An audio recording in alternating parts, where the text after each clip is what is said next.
기도하는 모습도 다양하고 또 몸을 좌우로 흔들면서 기도하시는 분이 있는가 하면 또 앞뒤로 흔들면서 이렇게 기도를 하시는 분이 있는가 하면 손뼉을 치고 또 손을 들고 일어서서 혹은 엎드려서 무릎 꿇고 다양한 모습과 다양한 방식으로 하나님 앞에 기도를 드리게 됩니다. 이처럼 서로 다른 다양한 방식으로 우리가 하나님 앞에 기도하는 이유는 누군가에게 잘 짜여진 기도의 틀을 배워서 그렇게 기도하는 것이 아니라 신앙생활을 하면서 나름대로 자기의 기도의 방식을 배우고 터득하였기 때문에 그런 다양한 방식을 취할 것입니다.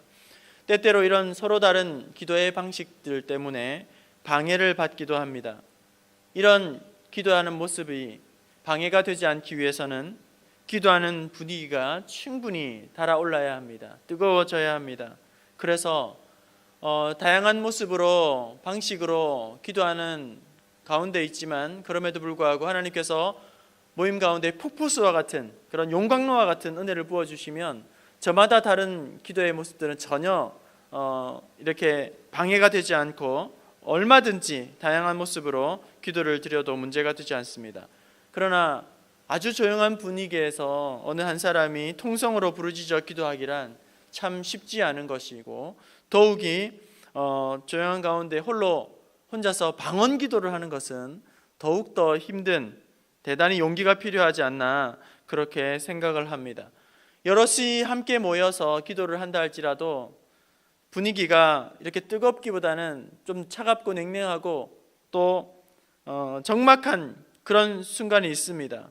이럴 때에 참 그것이 너무 답답하고 마음이 어려워서 그런 적막한 분위기를 좀 혼자서 깨워보려고 혼자서 고군분투하면서 그렇게 뜨겁게 소리 질러서 기도를 해보지만 그렇게 기도하면서 자기의 마음은 좀 후련해지는 것 같기도 하지만 이내 그 다음날 여러 경로를 통해서 들려오는 소리는 참 유별나게 신앙생활 한다 저 양반, 혼자 예수 다 믿는 척한다, 기도 꼭 저렇게 혼자서 하는 것처럼 해야 되는가, 그런 소리 눈총을 받기도 합니다. 아무튼 우리는 저마다 다양한 모습으로 하나님 앞에 기도를 합니다. 이렇게 기도하는 것은 잘못되었다기보다는 또 하나님 주신 그 다양한 은사적인 차원으로 이해를 할 수도 있겠고 또 성경에 보면 다양한 모습으로 하나님 앞에 또 기도하는 것을 우리는 발견하게 됩니다. 아무튼 이런 기도의 다양한 방식들, 저마다 기도하는 방식은 달라도 응답받는 기도의 원리는 일관되게 원칙적으로 흘러간다는 것입니다. 다양한 모습으로 기도를 하지만 그럼에도 불구하고 기도 응답의 원리는 한결같이 이루어지게 된다는 것입니다. 오늘 성경 말씀을 통해서는 고통받고 있는 딸을 위하여서 기도하는 여인의 간구의 내용이 나오고 있습니다. 여러분, 이 여인은 누구일까요? 오늘 성경에는 이방 여인이라고 나오고 가나안 여인이라고 나오고 있습니다. 우리가 익히 잘 아는 바와 같이 이스라엘 백성들은 이방 사람들과는 상종하지 않았습니다. 그리고 정통 유대인들은 아침마다 눈을 뜨면서 이렇게 감사기도를 드렸다고 합니다. 하나님 아버지, 저를 이방인으로 태어나지 않게 하심을 감사합니다. 또한 이방인들은 개라고 부를 정도로 그렇게 천대하고 그렇게 개처럼 취급을 하였습니다.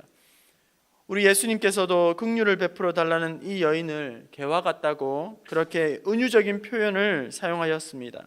26절에 자녀의 떡을 취하여 개들에게 던짐이 마땅하지 아니하니라, 이렇게 말씀을 하고 있는 것입니다. 이 같은 상황에서도 이 여인은 물러나지 않습니다. 만약 여러분들에게 이런 대우를 받았다면 저 같으면 그냥 돌아섰을 것입니다. 이런 편견과 그리고 따가운 눈총과 시선을 그리고 그런 말을 들었다면 그냥 뒤돌아서서 몹시 마음이 상하여 돌아갔을 것입니다. 하지만 이 여인은 이 한계적인 상황, 편견과 그리고 주위의 따가운 시선에도 불구하고 귀신 들린 자기의 딸을 고통을 끌어안고 주님 앞에 나와 간절히 부르짖고 또 간구합니다. 예수님은 이 여인의 간구에 신실하게 응답해 주시고 그 소원을 이루어 주셨습니다. 그리고 예수님은 그 여인에게 칭찬해 주셨습니다. 우리 26절 말씀을 같이 한번 읽어볼까요? 26절입니다. 시작. 취하여 개들에게 던짐이 마땅치 아니하니라. 그리고 28절 봅니다. 시작. 이에 예수께서 대답하여 이르시되 여자여 내 믿음이 크도다. 내 소원대로 되리라 하시니 그때로부터 그 딸이 나으니라. 아멘. 여인을 향하여서 내 믿음이 크도다, 이렇게 내 소원대로 되리라 하는 칭찬과 간구의 응답을 받았습니다. 그 믿음이 어떠하였기에 이렇게 큰 믿음이라고 칭찬을 해주셨을까요?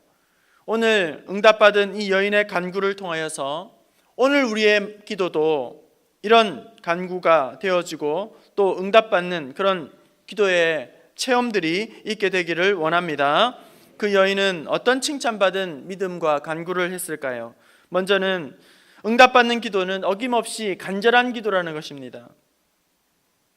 가나안 여인은 간절한 소원은 고통받는 딸이 이제 그 질병으로부터 나음을 받는 것입니다. 흉악한 귀신으로부터 자유케 되는 것입니다. 우리 주님은 그 소원을 응답해 주셨습니다. 간절한 기도를 품고 기도하는 것은, 간절한 마음의 소원을 가지고 하나님 앞에 기도하는 것은 아무리 강조를 해도 지나치지 않습니다.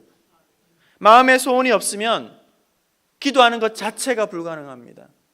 마음에 간절한 소원이 없으면 기도할 필요조차도 느끼지 않는 것입니다. 간절한 마음의 소원이 없으면 기도하는 시간을 그저 중언부언하게 되고 허공을 치는 그런 시간이 되고 말 것이며, 또한 기도하는 시간 자체가 시간만 흘려보내는 것이 되고 말 것입니다. 여러분, 우리 예수님은 존재 자체가 풍성하신 분이고 부족함이 전혀 없으신 분이십니다. 물질에 대해서도, 그리고 명예에 대해서도, 그리고 세상의 인기에 대해서도 우리 주님은 초연하시고 목마름이 없었습니다. 하지만 우리 주님의 마음에는 언제나 간절한 열망이 있었습니다. 간절한 마음의 소원이 있었습니다. 그 간절한 마음의 소원은 하나님의 뜻을 이루는 것입니다. 유리하고 방황하는 영혼들을 죄 가운데에서 구원하는 것입니다. 죄로부터 자유케 하는 것입니다. 질병으로부터 치료하는 것입니다.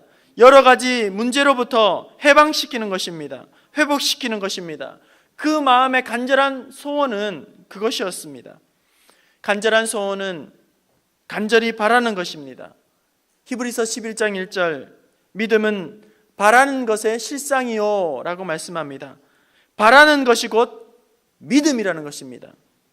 마음의 간절한 소원이 곧 믿음이라는 것입니다. 믿음이 있으면 간절히 소원을 가지게 됩니다. 믿음이 있는 사람은 간절한 바람, 간절한 마음의 소원을 품게 되는 것입니다. 간절한 바람, 간절한 소원이 있는 사람들은 기도하게 되어 있습니다. 간절한 마음이 있는 사람은 우리 주님께 나아가게 되어 있습니다. 간절한 소원이 있는 사람은 부르짖어 기도할 수 있게 되는 것입니다. 여러분, 마음에 간절한 기대와 소망이 있습니까? 어떤 소원이 있습니까? 여러분, 그런 마음이 없다면 마음의 소원을 달라고 먼저 구하실 수 있기를 바랍니다. 간절한 마음을, 먼저 소원을 깊이 품을 수 있기를 바랍니다. 나를 향한 간절한 마음, 우리의 가정을 향한 간절한 소원, 우리의 자녀를 위한 간절한 애끓는 심령, 그리고 또한 교회 공동체를 위한 그런 불타는 마음들, 그 마음이 강렬하면 강렬할수록 우리의 기도는 뜨거워질 것입니다. 마음의 간절한 소원이 강해질수록 우리의 기도는 긴급하게, 절박하게 나아갈 것입니다. 그런 마음의 소원이 있는 사람들은 뜨거운 마음으로 하나님 앞에 간구할 수밖에 없는 것입니다. 오늘 기도할 때에 하나님 앞에 이 간절한 소원을 마음에 품게 하여 달라고, 뜨거운 마음으로 하나님 앞에 나아가게 해달라고, 그렇게 나아가는 저와 여러분 될 수 있기를 바랍니다. 여러분, 가장 강렬한 기도는 무엇일까요? 그것은 바로 자녀를 위한 기도입니다. 자녀를 위한 어머니의 기도입니다. 자녀를 위한 여인의 한 맺힌 기도가 가장 강렬하고 가장 꼭진한 기도인 것입니다. 사라는 그 아들 이삭을 위하여 강렬한 소원을 가졌습니다. 사라는 야곱을 향한 타는 듯한 마음을, 간절한 소원을 가지고 있었습니다. 한나는 그 아들 사무엘에 대한 간절한 열망으로 부르짖어 울부짖었습니다. 예수님의 제자 요한과 야고보의 어머니는 두 아들에 대한 간절한 소망을 가지고 예수님께 간청을 하기까지 하였습니다. 공통점이 무엇입니까? 성경에 나오는 이 여인들의 한결같은 간절함은 바로 자녀들을 향한 애끓는 심령이었다는 것입니다. 절박한 마음의 소원이었다는 것입니다. 어거스틴의 어머니 모니카도 그러하였습니다. 하나님 앞에 귀하게 쓰임받은 자녀들의 배후에는 언제나 간절한 기도하는 어머니가 있다는 것입니다. 오늘 예수님 앞에 나온 이 가나안 여인, 이방 여인도 바로 이런 고통받는 딸에 대한 간절한 마음의 소원을 가지고 울부짖는 심령으로 우리 주님 앞에 나와왔다는 것입니다. 우리 부평중앙교회는 매주 화요일 중보기도팀이 열심히 모여서 하나님 앞에 기도를 하고 있습니다. 얼마나 귀한 기도의 끈인지 모릅니다. 기도팀이 기도하는 동안 교회 구석구석에 크고 작은 변화와 하나님께서 응답의 은혜를 주실 줄로 믿습니다. 중보기도팀이 가정의 아픔을 끌어안고 또한 질병을 끌어안고 문제를 끌어안고 여러 가지 하나님 앞에 이 나라와 민족을 끌어안고 기도할 때에 하나님께서 그 기도를 기억하여 주시고 응답해 주시고 염려와 문제 가운데에서 회복시켜 주실 줄로 믿습니다. 바라기는 기도하는 어머니들이 더 많아지기를 원합니다. 우리 부평중앙교회 기도에 깨어있는 여인들, 아내들이 더 늘어나기를 원합니다. 그렇다고 남편들은 쿨쿨 잠을 자고 아내들만 그렇게 깨어서 기도하라는 그런 말이 아니라, 여러분, 우리 남편들, 우리 아버지들도 기도해야겠죠. 하지만 여러분, 우리 남편들, 아버지들이 기도하기 위해서는 먼저 어머니들의 기도가 불이 붙어야 된다는 것입니다.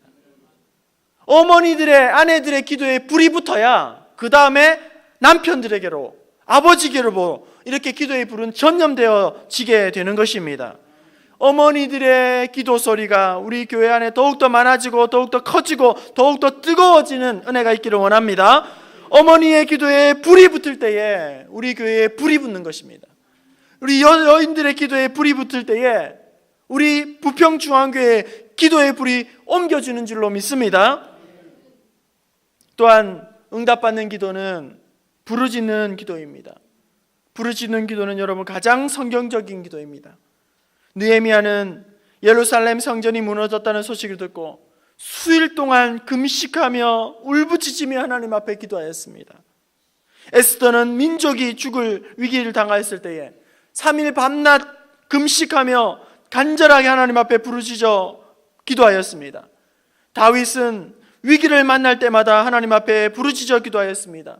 여호와 하나님이여, 내가 주께 부르짖음에 나를 고치셨나이다. 내가 환난 중에 여호와께 아뢰어 나의 하나님 앞에 부르짖었더니 나의 소리를 들으시고 나의 부르짖음에 귀를 기울이셨도다.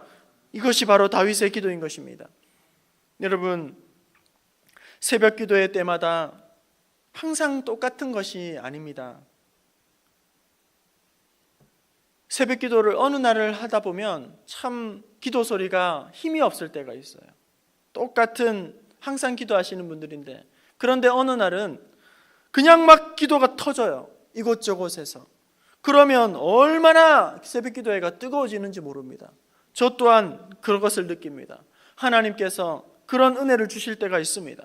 부르짖어서 한두 사람들이 부르짖는 기도의 은혜가 옆 사람에게 전달이 되어지고, 이 부르짖는 은혜로 말미암아 그 자리에 모였던 모두의 심령이 뜨거워지는 그런 은혜를 체험을 하게 되는 것입니다. 여러분, 부르짖는 기도는 일부 광신자들이나 하는 기도가 아닙니다. 못 배우고 무식한 그런 사람들의 기도가 아닙니다. 이 부르짖는 기도는 하나님이 기뻐하시는 기도이며 가장 성경적인 기도라는 것입니다. 오늘 가나안 이방 여인이 우리 주님 앞에 어떻게 나아갑니까? 소리 질러 부르짖어 우리 주님 앞에 살려달라고, 불쌍히 여겨달라고 그렇게 목 놓아 부르짖는 것입니다. 딸의 이 흉악한 질병에서부터 건진받게 해달라고 하나님 앞에 부르짖어 구하였던 것입니다. 여인의 부르짖음에 제자들이 귀찮아할 정도로 그렇게 소리를 질렀던 것입니다. 여러분, 이런 식의 부르짖는 기도를 여러분 어떻게 생각하십니까? 한편으로 보면 참 무식해 보이고 미성숙해 보이고 또 배우지 못한 그런 사람처럼 보이고, 우리 하나님이 기머거리인가 왜 그렇게 소란스럽게 부르짖는가, 저렇게 울부짖는가. 하지만 여러분, 이런 기도를 우리 하나님은 기뻐하신다는 것입니다. 이런 기도를 긍휼히 여기셔서 그 믿음을 보시고 내 믿음대로 될지어다 이렇게 응답하여 주신다는 것입니다. 하나님께서 기뻐하시는 기도는, 오늘도 우리에게 원하시는 기도는 잘 짜여진 그런 형식에 맞춰진 기도가 아니라 체면도 없는, 가식도 없는 그런 간절한 기도, 하나님 앞에 단순하게 부르짖는 기도를 하나님은 기억하여 주시고 속히 응답하여 주실 줄로 믿습니다. 부르짖어 기도할 때에 하나님은 기억하여 주시고 우리의 기도를 기억하여 주시고 깊은 웅덩이에서 우리를 건져주시고 깊은 수렁에서 우리를 회복시켜 주시고 구원하여 주실 줄로 믿습니다. 마지막으로 이 여인의 간절한 기도는 모든 문제의 해답이 예수님께 있는 줄로 믿고 구했다는 것입니다. 어떠한 문제에도 우리 주님은 반드시 응답하시고 어떠한 어려움 가운데에서도 우리 주님은 해결해 주시는 분이심을 믿고 이 여인은 간구하였던 것입니다. 이방 여인은 심각한 상태에 놓여 있었습니다. 절망적인 고통 가운데 놓여 있었습니다. 딸의 질병을 고칠 수 있는 의원도 없었고 약도 없었습니다. 세상이 다 포기해버렸습니다. 어디에다가 이제는 의지할 것이 전혀 없습니다. 하지만 이 여인은 우리 주님께 나아가면 그 어떤 질병도, 그 어떤 문제도 하나님은 다 치료하신다, 응답하신다, 그 믿음으로 모든 문제를 해결하신다는 그 믿음으로 나아갔던 것입니다. 여러분, 우리 인간의 능력은 유한하지만 우리 하나님의 능력은 무한하신 줄로 믿습니다. 인간이 아무리 유능하다 할지라도 우리 하나님은 전능하신 하나님이십니다. 우리는 아무리 똑똑하다 할지라도 실수토성입니다. 한계가 있습니다. 하지만 우리 하나님은 한계가 없으신 분이십니다. 오늘날 첨단 의료기술이 신의 경지에 이르렀다 할 정도로 그렇게 대단하고 찬양을 하고 있지만 아직도 아는 것보다 신체에서, 우리의 인체에 대해서 모르는 것이 더 많습니다. 고칠 수 있는 질병보다 못 고치는 질병이 부지기수인 것입니다. 하나님 앞에 나아가면, 우리 하나님이 개입하시면, 우리 인간은 할 수 없지만 우리 하나님이 역사하시면 불가능한 일이 없는 줄로 믿습니다. 내 몸도 내가 다 모르고 내 마음도 내가 어떻게 할 수 없지만, 그리고 내 자식이라도 내 마음대로 되지 않는 것이지만 우리 하나님께서 간섭하시면, 섭리하시면 능치 못함이 없는 줄로 믿습니다. 예레미야 32장 27절, 나는 여호와여 모든 육체의 하나님이라 내가 할 수 없는 일이 있겠느냐? 예수님께서 이르시되 할 수 있거든이 무슨 말이냐? 믿는 자에게는 능치 못할 일이 없느니라. 예수님께서 말씀하십니다. 예수께서 그들을 보시며 이르시되 사람으로서는 할 수 없으되 하나님으로서는 다 할 수 있느니라. 이런 말씀을 붙잡고 기도하면 더욱더 소망이 생기게 되는 것입니다. 생명을 얻게 되는 것입니다. 이제 말씀 마칩니다. 오늘 이 밤에 기도할 때에 이 말씀을 붙들고 기도하기를 원합니다. 간절한 마음의 소원으로 하나님 앞에 나아가기를 원합니다. 우리의 가정을 향한, 내 자녀를 향한, 직장과 장래와 진로를 향한, 그리고 또한 질병 가운데 아픔과 고통을 향한, 특별히 우리의 자녀들을 위한 간절한 마음의 소원을 품고 우리 주님 앞에, 우리 하나님 앞에 간절히 나아가는 저와 여러분 될 수 있기를 원합니다. 절박한 심령으로 하나님 앞에 간절히 기도할 때에 모든 문제에 해답되시고 모든 문제를 해결해 주시는 그 하나님을 믿고 우리의 연약함, 우리의 부끄러움까지도 다 내어 맡기는 가운데에 하나님의 응답의 축복을 받아 누리는 저와 여러분 될 수 있기를 주님의 이름으로 축원합니다.